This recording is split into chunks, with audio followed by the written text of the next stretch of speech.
students, how are you all? This video will contain the answer of the question which is written on the board, that is human capital and human development are the same. So now the question comes, is human capital and development the same? Now when I say this, तो इन दोनों में difference है क्या? एक थोड़ी general सी बात करते हैं, then we will go by the notes. Language command होना ऐसे क्वेश्चंस के आंसर्स में लिखने के लिए is very very important. You should have good language command, else you have to learn. Okay, now when I say human capital, it's a little narrow concept. When I say human development, it's a broader concept.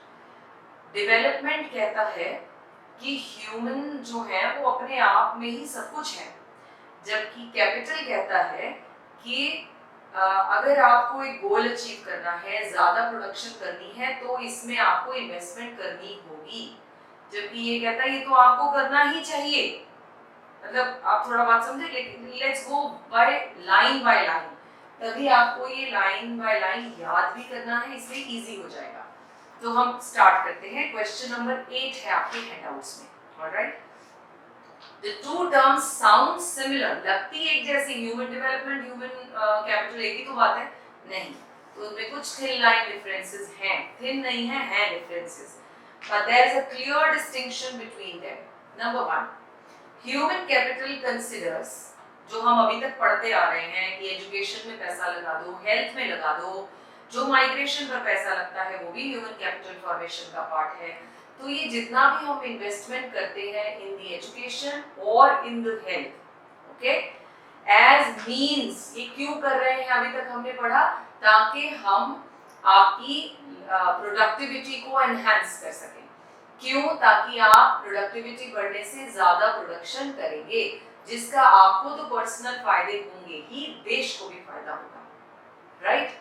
Okay, तो वो क्या कहता है, human capital कहता है कि देश की प्रोडक्टिविटी को बढ़ाने का ह्यूमन कैपिटल में जो पैसा लगाया जाता है, investment in terms of education और हेल्थ, इज अ मीन समझते हो, एक जरिया है. अगर आपको ग्रोथ चाहिए तो ह्यूमन कैपिटल में पैसा लगाइए. तो ये कहते हैं जी इट्स अ वे और अ प्रोसेस जिसमें आपको ये करना चाहिए. ठीक हो गया? आगे ह्यूमन डेवलपमेंट क्या कहता है, it is based on the idea, word by word सुनिए ध्यान से. It is based on the idea that education and health are integral to human wellbeing. ये तो पार्ट है, जरिया कैसे है. एक फर्क होता है, देखिए क्या, एक होता है मुझे वहां तक जाने का ये रास्ता है, वो कहता है ये अपने आप में यही है. अगर मैं ह्यूमन कैपिटल ट्रीट करूं तो मुझे देखना होगा कि मैं अपने बच्चों में अगर इन्वेस्टमेंट करती हूँ, उनकी हेल्थ में, एजुकेशन में, ये ज्यादा कमाएंगे. ये तो हो गया human capital. Human development says ये तो मुझे करना ही है, क्योंकि ये वेलबीइंग, ह्यूमन का वेलबीइंग, एजुकेशन और हेल्थ, ये तो क्या है, ये तो पार्ट है, इंटेग्रल है. इसके लिए मैंने, क्या पेरेंट्स ऐसे बार बार जताते हैं आपको कि भाई मैंने तेरे में पैसा लगाया, रिटर्न करो, नहीं बोलते ना. तो they are actually thinking about human development, क्योंकि उन्हें लगता है ये तो हमारी ड्यूटी है, it has to be done. इसमें तो कोई क्वेश्चन ही नहीं है. आपसे कोई घर आके आपके फादर से पूछे क्यों बच्चे को स्कूल भेजते हो, तो भेजना ही चाहिए. बच्चे को पढ़ना है, उसको ग्रो करना है. सो वो ये नहीं कहते हम इसमें इन्वेस्टमेंट कर रहे हैं और ये रिटर्न देगा. तो उनका ब्रॉडर पर्सपेक्टिव हो गया. Okay, let's move further. Human wellbeing, it's integral समझते हैं, जुड़ा है, तो ऑलरेडी है, उसके साथ जुड़ा हुआ है. Because only when people have the ability to read and write, means they are literate and ability to lead a long and healthy life, they will be able to make. वो कहते हैं जी, अब फादर ने जो answer दिया वो development का है. बोले क्यों स्कूल भेजते हो, भेजना ही चाहिए, इन्हें पता होना चाहिए लाइफ कैसे चलेगी, इनकी हेल्थ पे इनको इतना अच्छा खाना क्यों खिलाते हो, क्यों फ्रूट्स देते हो, न्यूट्रिशनल वैल्यूज के हिसाब से इनको खाना देते हो. तो बोले जी ये तो जरूरी है, अगर ऐसा नहीं होगा तो ये बच्चे आगे जाके ग्रो कैसे करेंगे, है ना. इनके लिए इम्पोर्टेंट है. और पढ़ना लिखना इसलिए क्योंकि इनको तो कोई भी बेवकूफ बना जाएगा अगर ये they are not able to read and write. So it is understood that it is part of it and we are supposed to spend on that. तो अगर आप सोचते हैं कि एजुकेशन और हेल्थ इंटेग्रल है, इम्पोर्टेंट है, अटैच्ड है, तब आप ह्यूमन डेवलपमेंट में हैं। लेकिन अगर आप सोचते हैं, कंपनीज ऐसे नहीं सोचेगी। अगर कोई कंपनी को एम्प्लॉयर को आके पूछता है आप अपने एम्प्लॉय की ट्रेनिंग में पैसा क्यों लगाते हैं, वो ये नहीं कहेगा मैं इसके भले के लिए लगा रहा हूँ, ऐसा वो कैपिटल सोचेगा, मनी।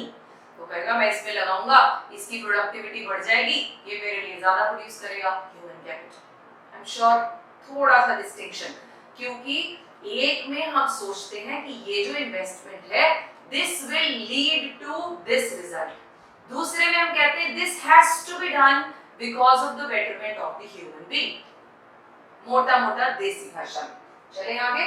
ओके, क्यों बोला उन्होंने फादर ने, भी अपनी लाइफ में पढ़े लिखे होंगे, अच्छी चॉइसेस करेंगे, अच्छी जिंदगी जिएंगे, ये नहीं कहेंगे हमें रिटर्न देंगे, कभी नहीं बोलेंगे। आगे चलिए, दूसरा पॉइंट याद करना पड़ेगा आपको ऐसे ही, क्योंकि इसमें लिखने के लिए बहुत कम चीजें हैं और बहुत minute सी डिफरेंसेस के बारे में बात करें। Second, human capital treats, human capital जो मैंने कहा थोड़ा नैरो सोच रखता है, नैरो नहीं, हम कहते हैं ये पैसे से ज्यादा, कैपिटल वर्ड है ना बेटा, ये हर जगह आपको मनी वाइज बेनिफिट की बात करेगा।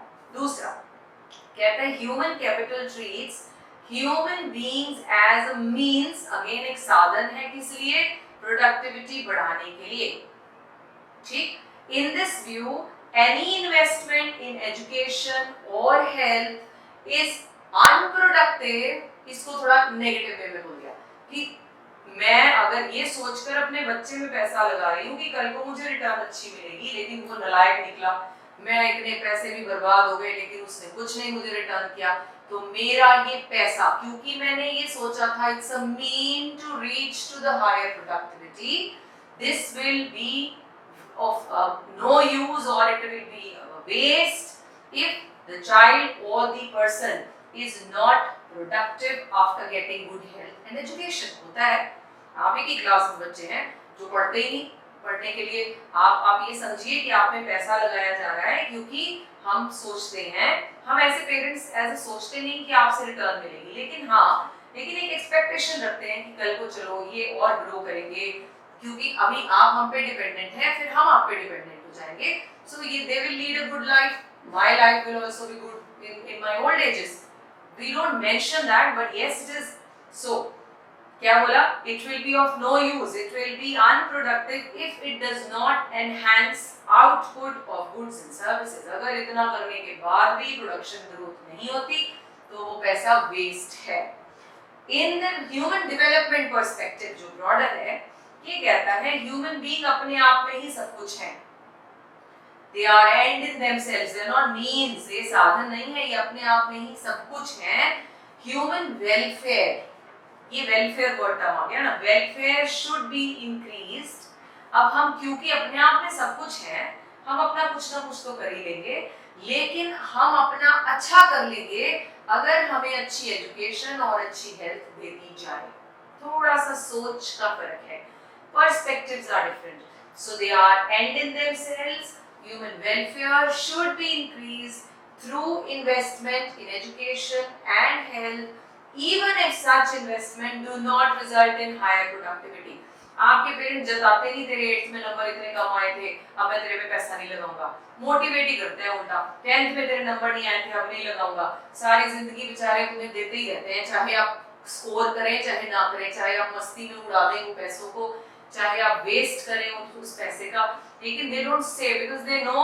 इसमें थोड़ा सा मैं इसलिए पेरेंट्स का एंगल डाल रही हूँ ताकि आप थोड़ा कोरिलेट कर सके, क्योंकि ग्लोबल एंगल समझना थोड़ा डिफिकल्ट होता है कि कंट्री कैसे ऐसे सोच रही है। सो पेरेंट्स क्या सोच रहे हैं, कोई बात नहीं यार, हमारी तो ड्यूटी, हमने तो इनको जो देना है दे देना है, अब इनकी मर्जी है, इनकी प्रोडक्टिविटी बढ़े नहीं।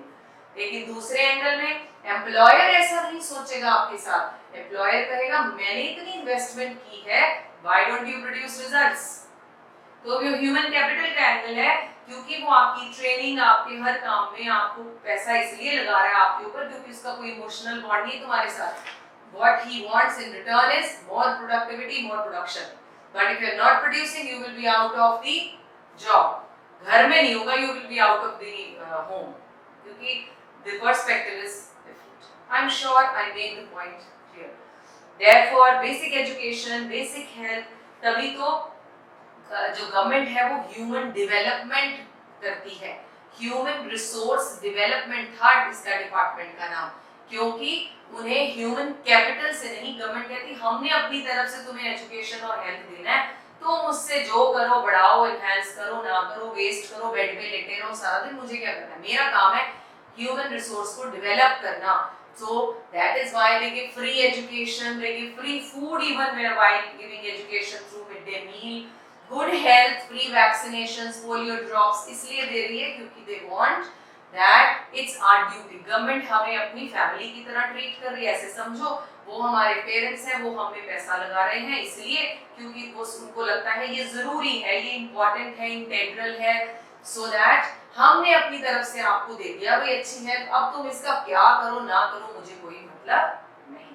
So that is why basic education, basic health are important in themselves। वो जताते नहीं हमने आप पे पैसा लगाया हमें दो वापस टैक्स के फॉर्म में, मुझे नहीं लगता none of the government says that।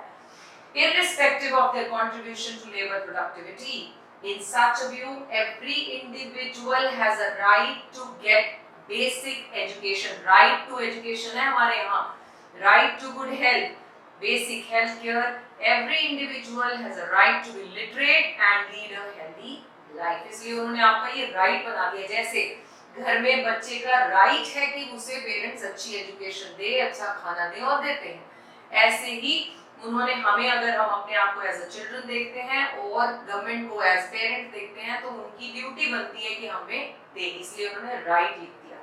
I am sure it is clear. नीचे एक नोट में मैंने पॉइंट दिया है जो एनसीईआरटी में छोटी सी लाइन है, लेकिन एमसीक्यू में टेस्ट होने के chances are very very very very high. क्या बोला, इंडिया जो है वो किस तरह का लेबर सप्लाई करता है अराउंड द वर्ल्ड, इंडिया में किस तरह की लेबर रिच है, तो आपको पता होना चाहिए हमारे पास scientific and technical man power high है, ठीक है। साइंटिफिक जितने साइंटिस्ट हैं, नासा में भी 60% साइंटिस्ट इंडियन हैं। टेक्निकल मैन पावर यानी जितने आईआईटी हमारे प्रोफेशनल्स निकलते हैं, इंजीनियर्स निकलते हैं, वो जगह जगह इतनी बड़ी बड़ी कंपनीज, हमें पता है गूगल में है Sundar Pichai, he is studied from India and he is working there, ऐसे एक नहीं बहुत सारे हैं।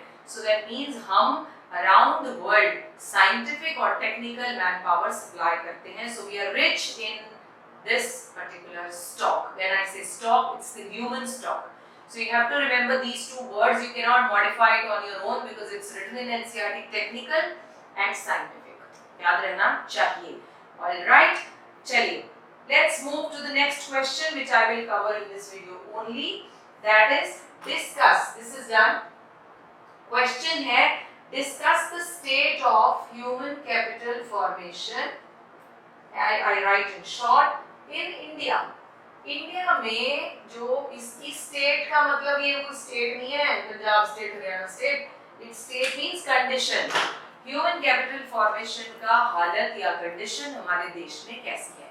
पहले तो इसे क्वेश्चन को समझने से पहले मुझे ये जानना चाहिए कि हमारी स्टेट में ह्यूमन कैपिटल फॉर्मेशन के लिए which are the departments या which government is responsible। there is a hierarchy, state government होती है, central government होती है, even municipal local governments होती हैं, तो इसमें कौन इन्वॉल्व है। तो इस क्वेश्चन में जैसे ही आपको पेपर में आए what is the state of human capital formation in India, आप अपना वो ना चालू कर दें बहुत बुरी हालत है हमारे यहाँ ऐसा नहीं होता है, ये नहीं पूछ रहा, वो पूछ रहा है इंडिया में इसका कंडीशन कैसा है, यानी कौन देता है। It's something like if I wanted to know that America में एजुकेशन सेक्टर का जो सिस्टम है वो क्या है, उसकी कंडीशन कैसी है, तो हम ये नहीं बहुत अच्छी है बहुत बढ़िया पढ़ाते हैं ये नहीं पूछ रहे, हम पूछ रहे who is responsible for that. So question को रॉन्ग नहीं समझना है। सो इसका आंसर देखते हैं। Human capital formation is the outcome, again बार-बार outcome of investment in good health and education, ठीक है जी, on the job training, migration, कोई जो पहले वाले 5 सोर्सेस के नाम हैं। आउट ऑफ दीज का मतलब होता है out of these education and health are very very important sources of human capital formation। ये सारे के सारे नोट्स आपकी एनसीईआरटी से लिए गए हैं, इन्हें आप एज इट इज बिना डाउट किए लर्न करें। Okay right, first point, we know that ours is a federal country with क्यों कहते हैं हम फेडरल? क्योंकि यहाँ डिफरेंट गवर्नमेंट्स जो है वो होती हैं, हायरार्की में होती हैं, विद कौन सी? यूनियन गवर्नमेंट को, सेंट्रल गवर्नमेंट का नाम दूसरा होता है यूनियन गवर्नमेंट। लिख लो यहीं यूनियन, ऊपर लिख दो सेंट्रल गवर्नमेंट, ये तो याद नहीं रहेगा। यूनियन कौन? Union government means main government जो इस टाइम मिनिस्ट्री में है, यानी BJP. Union, central government. Then state governments are important, plays very important role. हमारी स्टेट में फिलहाल कांग्रेस है, so state governments are responsible, यानी हम कांग्रेस बीजेपी छोड़कर नाम लेते हैं Punjab government. Okay, then local governments भी रिस्पांसिबल होती है, municipal corporation, municipalities, local panchayat, villages में पंचायत होते हैं। The Constitution of India mentions the functions to be carried out by each level of government. तो हमारे Constitution में it is clearly written who is supposed to do what. Okay?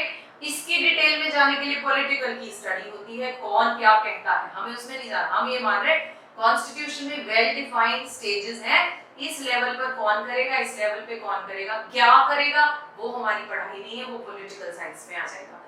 Accordingly, expenditure on both education and health are to be carried out simultaneously by all the three tier of the government.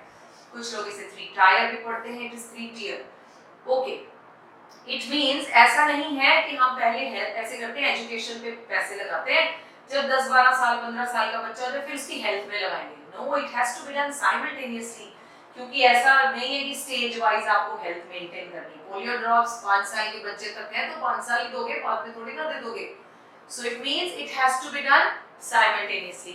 ऐसे parents नहीं कहते अभी आप अच्छे school चले जाओ, अच्छा खाना हम आपको 5 साल बाद देंगे। It is in your case also it is happening simultaneously. Okay, third point, education and healthcare services creates both private and social benefit. इस लाइन को अंडरलाइन कर लो, ये एज इट इज क्वेश्चन भी बन सकता है, फिर मैं बताती हूँ आपको। पहले अंडरलाइन कीजिए, इस पढ़ाई का, इस अच्छी हेल्थ का प्राइवेट बेनिफिट भी होगा, सोशल बेनिफिट भी होगा।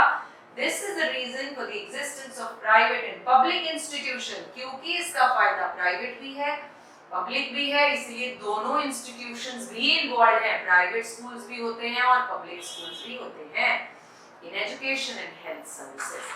अगर आपको पेपर में, ये तो हो गया आपका कंप्लीट स्टेट का आंसर, इसमें क्या क्या कवर किया, पहले आपने हायरार्की बता दी, फिर आपने जनरल बोला it has to be done simultaneously, and then in the third point you say that private और पब्लिक कैटेगराइजेशन भी कर दिया। ओके, अब अगर मैंने जो लाइन आपको अंडरलाइन कराई, वो क्वेश्चन आता है कि एजुकेशन का पर्सनल और सोशल बेनिफिट क्या है। ओके, सो एजुकेशन का एज अ पर्सन क्या बेनिफिट है एजुकेशन और गुड हेल्थ का, और एज अ नेशन क्या फायदा है। ऐसे भी आ सकता है, पर्सनल सोशल भी आ सकता है, और पर्सन एंड नेशन भी आ सकता है। सो आई एम श्योर इसमें मुझे बताने की जरूरत नहीं, ये जनरल आंसर है।